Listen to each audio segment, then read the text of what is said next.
So hi, everyone. My name is Simon Kelly. I'm the curator and head of department of modern and contemporary art at the St. Louis Art Museum.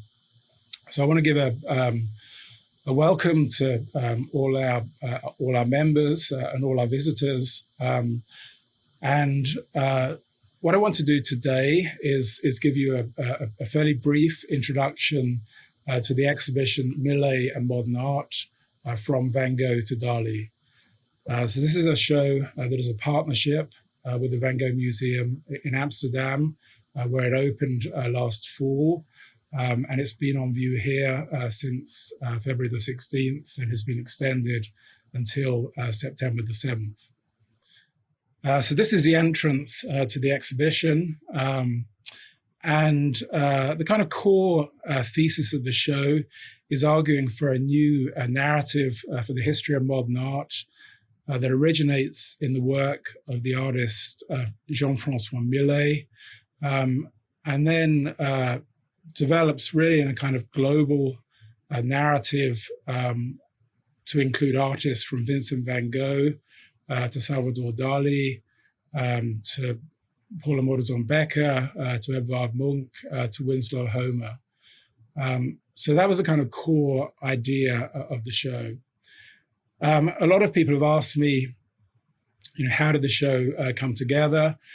It actually originates as an idea in a session that I co-organized in 2010, actually, so around 10 years ago, at an academic conference. That was called Modernizing Millet. So that was the kind of core idea.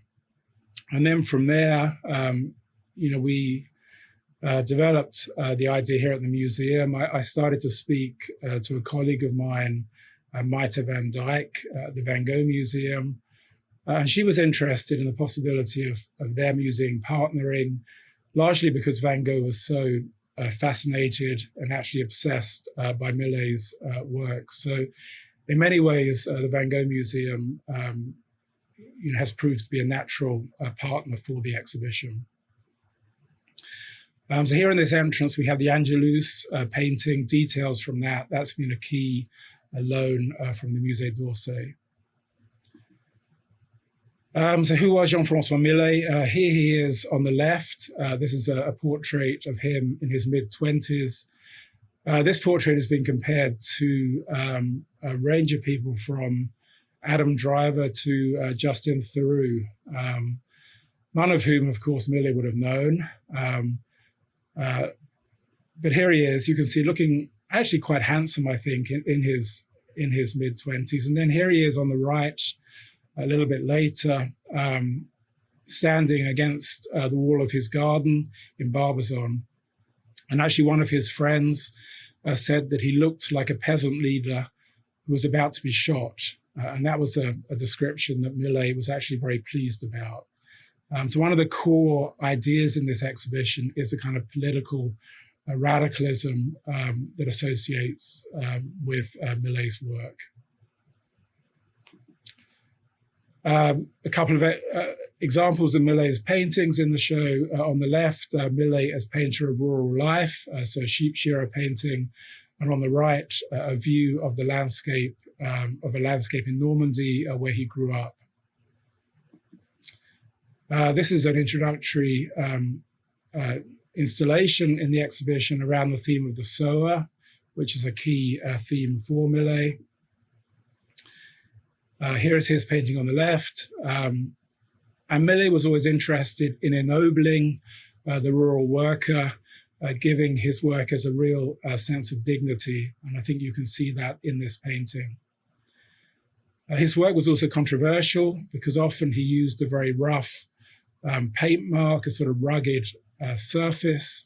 And this is a caricature on the right where he's not using a paintbrush, but instead, if you look closely, he's using a shovel, he's using a hoe, he's using a pickaxe, a rake, a whole range of sort of non-conventional materials to apply his paint. And here are two paintings by Van Gogh, which show the way that he kind of translated Millet's subject, and particularly the way that he used much brighter color. So that was a key innovation for Van Gogh. And here you can see the way in which he's using complementary colors of yellow and violet in these two paintings. So this is actually the opening of the Van Gogh Museum in Amsterdam last October. On the left, this is actually the entrance to the exhibition. And on the right, you can see this is actually a dance troupe that performed at the opening. And they actually all wore leotards with the designs of paintings by Millet. So the woman on the left, for example, you can see is wearing a leotard with the Gleaners by Millet. And then this is kind of sweet. This is me and my mum. So my mum lives in London or close to London, and she flew over to Amsterdam for the opening of the exhibition. And actually behind us here, you can see the painting from the St. Louis Art Museum called The Knitting Lesson.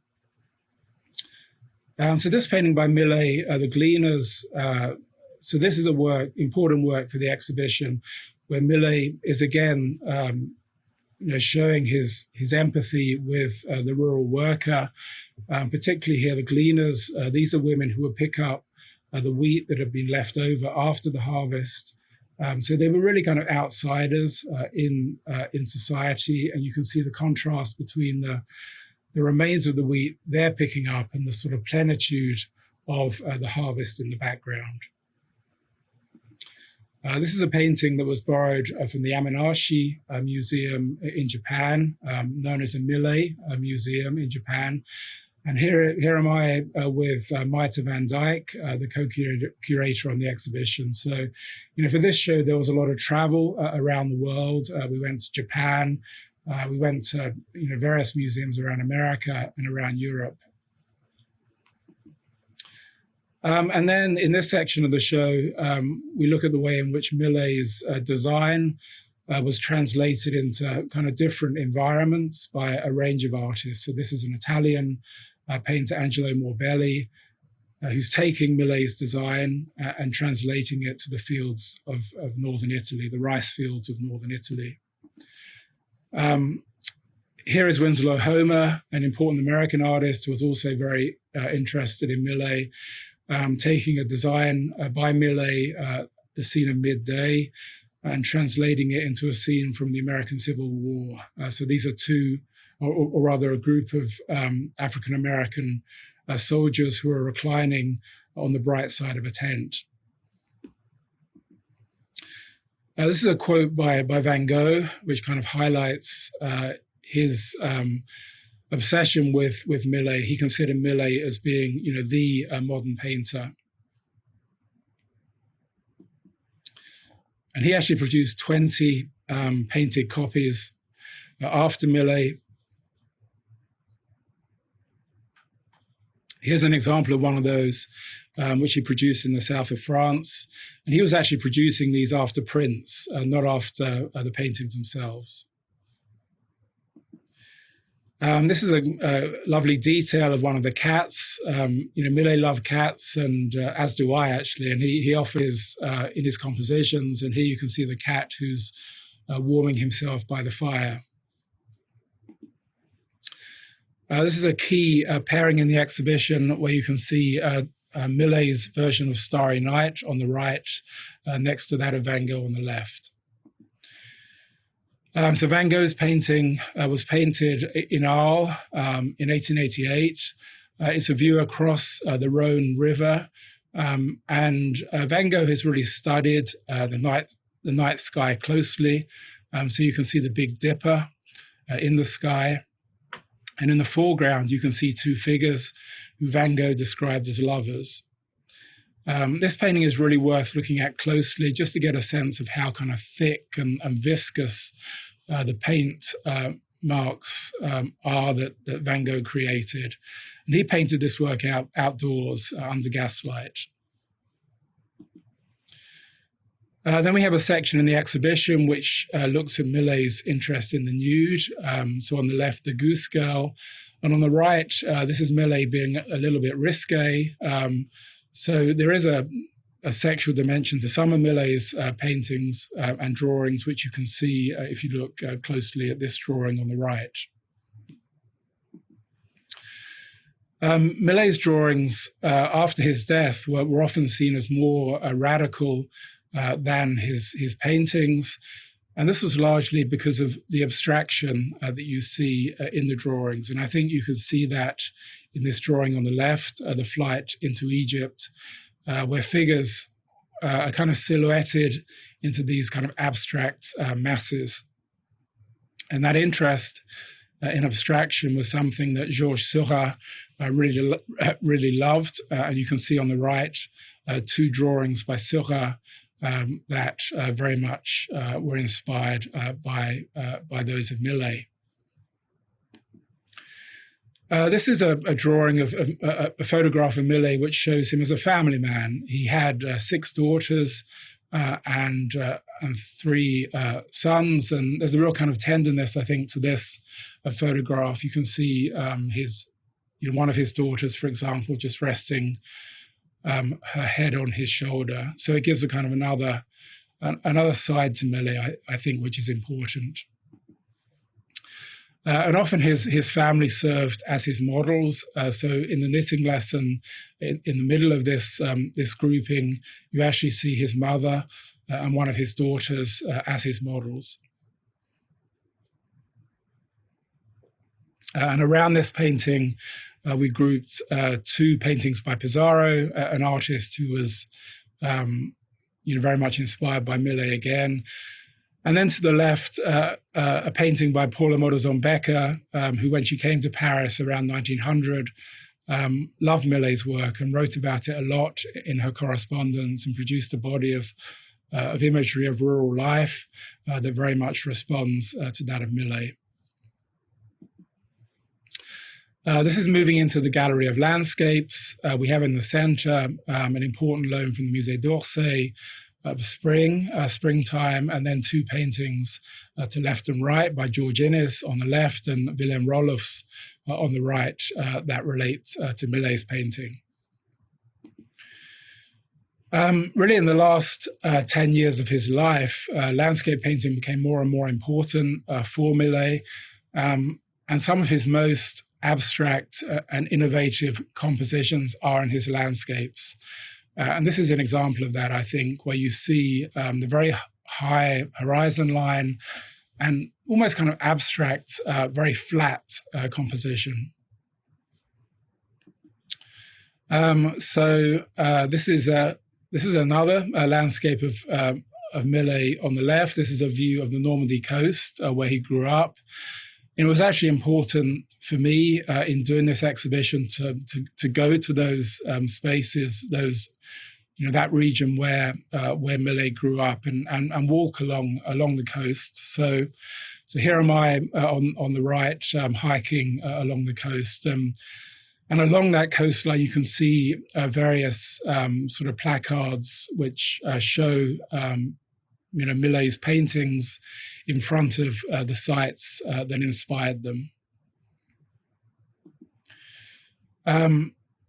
Of the Impressionists, Monet, who also grew up by the sea, Monet's work is often very indebted to that of Millet. So we have a number of Monet's works in the show. We have a haystack, and this painting, which has a very similarly high horizon line to that used by Millet. And then the Angelus, really important loan at the end of the 19th century, was arguably the best known French painting. When it sold at auction in 1889, it achieved the sale record for any modern painting. So the last section of the exhibition looks at the works that respond to this painting, which is a scene of prayer. It's two peasants saying the Angelus prayer in response to the sound of the bells from the church spire in the distance.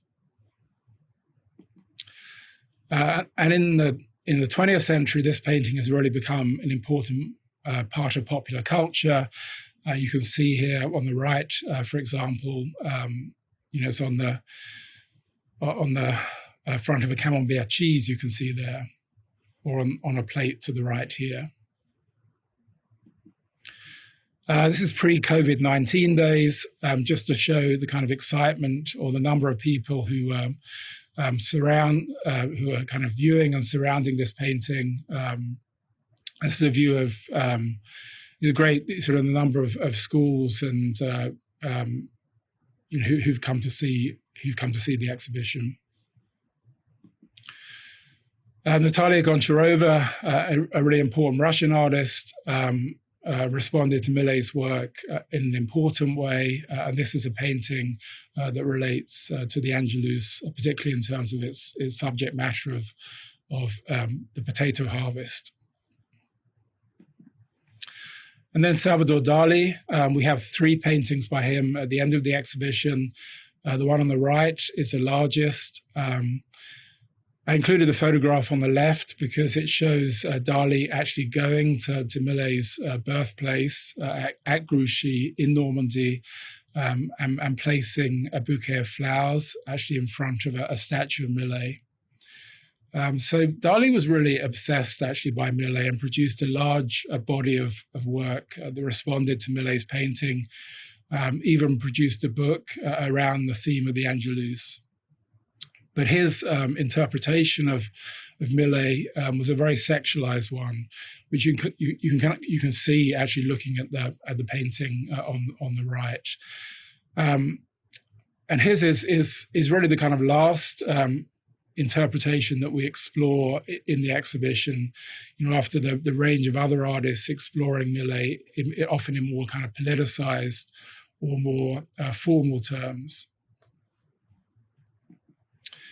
And then this is a catalogue that we produced to the exhibition. The catalogue on the left is the one that was sold when the show was in Amsterdam, and the one on the right is the catalogue that we're selling here. So I hope you get a chance to read some of the essays in that catalogue. And so with that, I'd just like to say, I hope you get a chance to see the exhibition. Thank you again for all your support, and please come to see the show. Thank you.